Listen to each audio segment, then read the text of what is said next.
Si Kawhi Leonard at si Giannis napili bilang Player of the Week na nag-a-average si Kawhi ng 24 points, 5 rebounds, 3 assists sa last 4 game ng Clippers. Number 5 ngayon ng LA sa standing base sa tiebreaker. Pwede nilang makuha ang at least number 4 sa standing, nakadepende na rin kay Kawhi. After kasi ng mahabang pahinga ng Clippers, meron ulit silang back-to-back game versus Texas team, San Antonio at Houston. Home court naman yun ng Clippers. Talagang nalagyan pa rin ng tough schedule.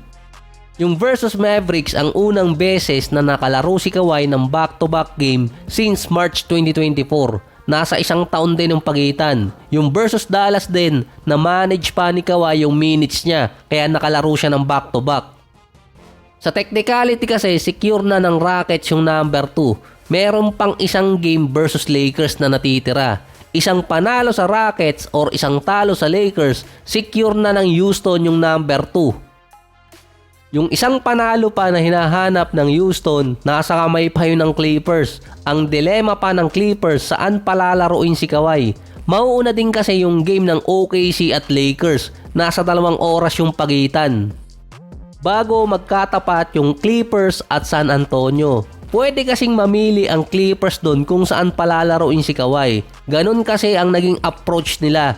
Yung San Antonio, laglag na sa play-ins. Hinahabol nila yung lottery sa first round. Meron pa namang Powell, Harden at Zubac yung Clippers. Nasa 24 hours din ang pagitan ng kanilang back-to-back games. So mas hectic yung game ng Clippers versus Houston dahil sa ginawa nila sa Golden State. 3 beses din tinalo ngayong season ng Rockets yung Clippers. Pero sa 3 game na yon walang Kawhi. Yung versus San Antonio, 2-1 naman ng LA. Puwera usog. Ngayon lang ulit walang nakalistang injury si Kawhi. Nakalagay lang sa status niya, day-to-day rest.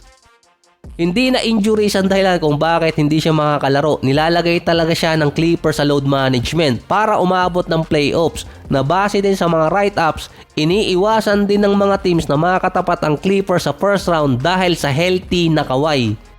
May chance pa rin yung Battle of LA pero sa senaryo ng Rockets, hindi kasi nila nakatapat si Kawhi nung time na 3-0 nila ang Clippers ngayong season. Kung papatak ng number 3 ang Rockets, may chance doon na tamaan nila sa first round ang Clippers. Mas battle tested yung Clippers kontra sa Rockets ngayon. Iba din kasi yung karakas ng healthy na Kawhi na ilang season ang gustong makabawi sa playoffs. Ito yung taon na papasok siya ng postseason na possible, healthy at walang injury.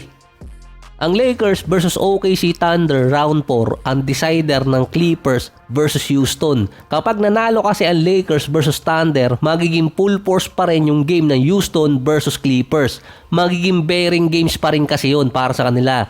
Makakatapat pa rin naman ng Houston yung Lakers sa susunod na game. Yun na ang non-bearing games. Hindi na sila aakyat, hindi na rin sila bababa. Stuck na ang Rockets noon sa number 2. Pero kapag ang Thunder ang nanalo kontra Lakers sa April 9, stuck na sa number 2 rin yung Houston at magiging non-bearing game na yung versus Clippers.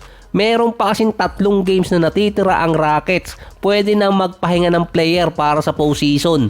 Baka dun pa sila madali ng injuries dahil ganon ang mga senaryo na nangyayari papasok ng postseason.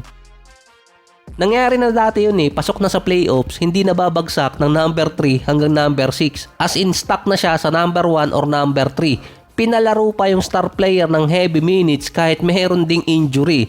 Ayun, natuluyang ma-injured sa last 3 games. Laglag tuloy sa first round ng playoffs. Itago na lang natin sa pangalang 3 paa.